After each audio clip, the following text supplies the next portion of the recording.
Hey everyone, I'm back, and today we're going to be talking about Pirates of the Caribbean, Dead Man's Chest, and this movie is directed by Gore Verbinski, and it came out in 2006, and I enjoyed the movie overall. I'm not in love with it. I don't think it's nearly as good as the first movie, but I think it's a good follow-up to the first movie, and it does manage to capture elements that I liked about the first movie. And I liked the characters, and I was entertained throughout. And despite it being 2.5 hours, it was never boring, which is pretty shocking. And I liked some of the action scenes, and some of the comedy was pretty funny. And they brought back Pentel and Reggie, or however you pronounce that character's name. They're pretty funny in the movie, and when it comes to comedy, I would say that those two characters are the only ones that made me laugh. And overall, what kind of let me down about this movie is that there are so many things in it that are just kind of flat, or it's kind of hard to describe and boil down to just one thing, because it's more of a blur of things that are just kind of wrong with it. And while I do like it, it certainly has a lot of problems, and it's one of those movies where by the end of the day I like it, but I'm very critical of it because of certain things that it gets wrong. And I'll get into other positives later, but I'm just gonna kind of go in order. And from this point on, I'm gonna have to spoil the whole movie because there's just so much to talk about. So sorry everyone, I have to spoil the movie, but but before you click off, I will say that I do think it's worth checking out, so watch it and come back to this video because I think it's a good movie. Where I would like to start is the plot for the film. It doesn't just have one plot, it has like 3 or 4 going on, and that's because it follows a bunch of different characters, much like the first movie did, but it was more towards one goal in the first film, and a lot of things happened, but it was at service of getting somewhere, and everyone kind of had the same goal by the end of the day, in a way. Well, they had some things that they were willing to do that other characters weren't, but it was much more clear what the goals of the film were. Here, the goals of the film are a bit more complicated here. So the film opens up with a wedding, and Will Turner and Elizabeth Swann are arrested, and they're given a chance in separate scenes to go get Jack's compass, and then everything will be fine. And first they send out Will, and he goes out to find Captain Jack Sparrow, and eventually he does, and it's once he discovers this group of cannibals, because Jack Sparrow in this movie, he's trying to look through every place he can possibly get to, because he's trying to look for the key to this chest that has Davy Jones's heart in it, and whoever has the heart can control Davy Jones, and he's pretty much run out of time because he only had 13 years to be captain of the Black Pearl, and he's like, well, technically I was only captain for 2 years because it wasn't mine for a while. And then Davy Jones comes back at him saying that, then you were a poor captain of the Black Pearl, but you are still captain nonetheless. And another thing going on is that he has his hand is black and has a black spot on it, like a huge black spot this big in the palm of his hand. And that makes it possible for the Kraken to find you. And I'm going to talk about the Kraken because there are things that I like and do not like about the Kraken in this movie. But I will get to that later. And as long as his palm has a black hole on it, then the Kraken can find you. But how he attempts to counter this is to sail across waters that are very shallow, because if you do that, then the Kraken can't get to you underneath, because that's where it gets you. And Jack is just trying to find this key as fast as he can because he has a limited amount of time. And eventually he makes a deal with Davy Jones to give him 3 days to get 100 souls. And he sends out Will Turner to kind of help out with that, but that doesn't work because that's not really what his soul is worth, according to Davy Jones.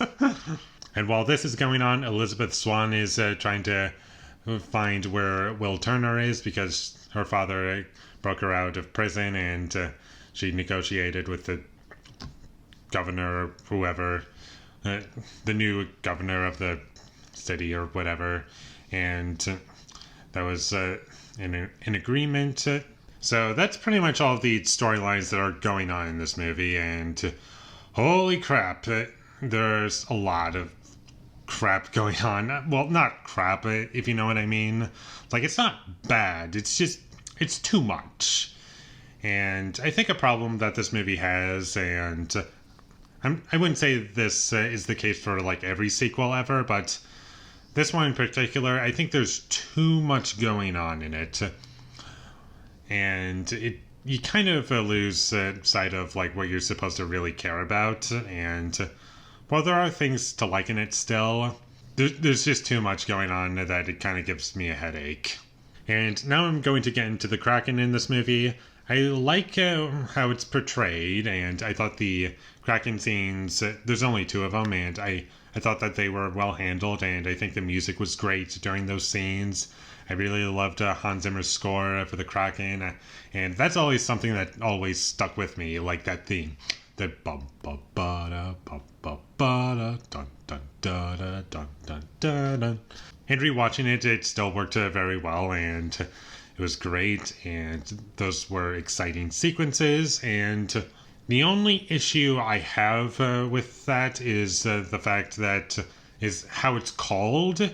And to call it On the Flying Dutchman, you like turn this thing, and eventually like a thing falls down and like hits the ship and makes like a big noise. And apparently that's how the Kraken works, is you do that and it moves. But my only question is, how does it know which ship to go to?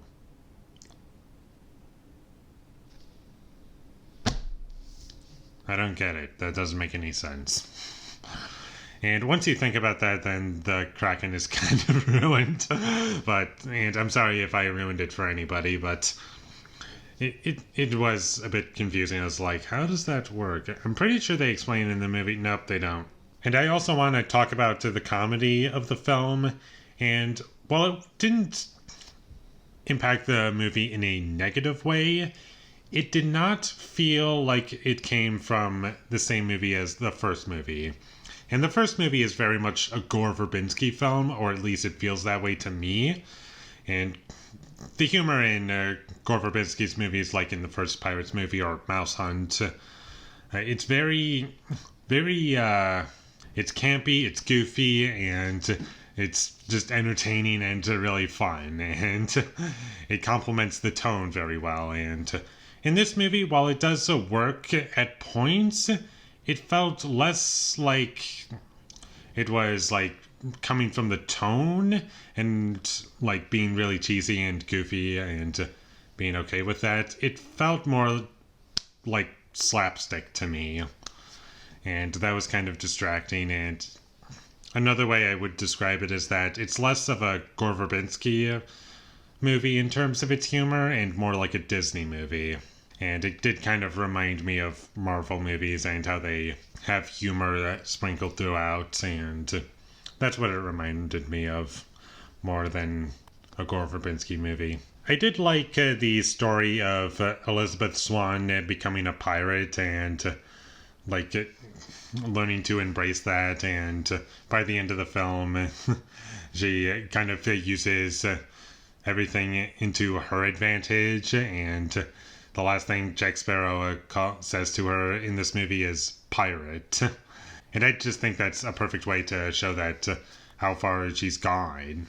And I did like how the film ended tonally, and I liked certain things that it went with, and I guess full-on spoilers, I'm going to get to the ending of the film, and the last 10 minutes of the movie, the Kraken sinks the Black Pearl, and Jack Sparrow goes with it, and then everyone is just moping around because no one really got the heart of Davy Jones, and I like how it ended, how all of that ended, and I did like that it's pretty much showing off like everyone was just doing everything in their power to get this one thing and kind of manipulating everyone else to do it, and also fighting, and I like all of that, and it just shows that even after all of that effort, everybody loses, and the pearl is sunk, Jack Sparrow is gone, and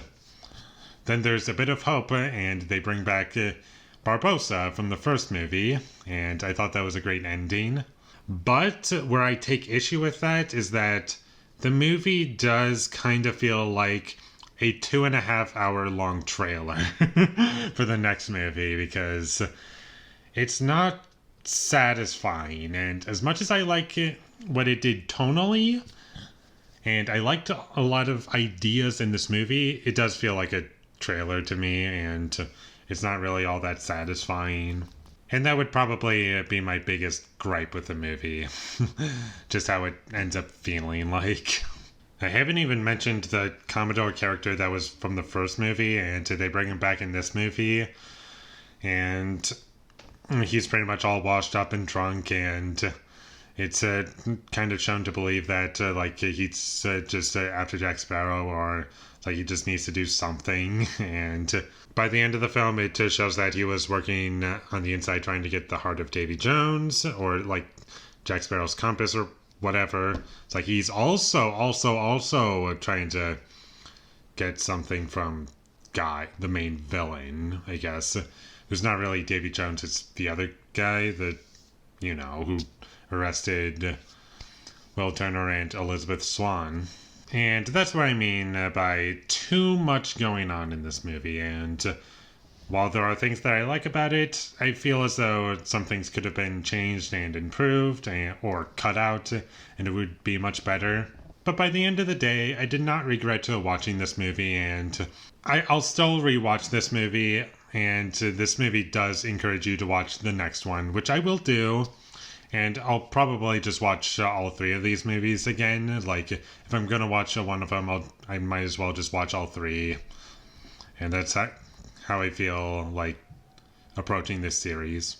And I would definitely recommend that you check it out, even if you've been spoiled from everything that I said. And there's still value to be had. And there are some things that I'm sure that you'll enjoy. Or you might like it a lot more than me, or you might like it less, but I don't think this is a bad movie at all, so check it out.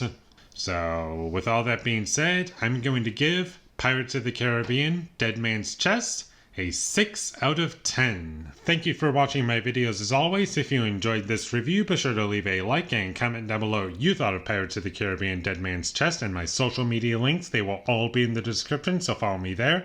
And last but not least, subscribe to be a part of Foley Nation, and I'll see you when I get my next review up, and that is going to be for Lethal Weapon 3. So look forward to that, but until I get that up, thank you for watching and have a great day.